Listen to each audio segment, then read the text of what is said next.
Hello guys, welcome to a brand new video on Tutorials Point. In today's video, I'm going to teach you some easy steps on how to get coins or free gifts on Temu.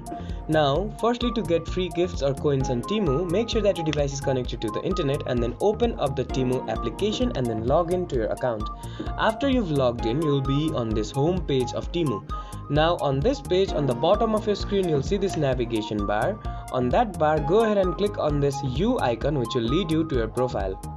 After you've clicked on that option, a menu will appear on your screen. Now on this menu, click on this Earn Credits and Free Gifts option. After you click on the Earn Credits and Free Gifts option, you will be redirected to another page. Now on this page, you will be able to choose from these various options on how to get coins on Temu. Now choose an option and then click on that very button. After you've done this, you can go pick your first gift and play all these games and accept it to get more coins on Temu. So let's say I want to play this, so I will click on play.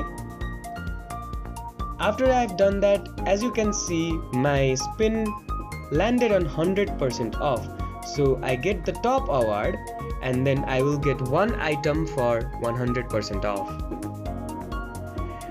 I hope this video helped you to get free coins on Temu. You can use various other methods too to get free coins by playing these games. I hope this video helped you to get free coins. Don't forget to like, share and comment on the video, and do subscribe to the channel for more such amazing tutorials. Thank you for watching.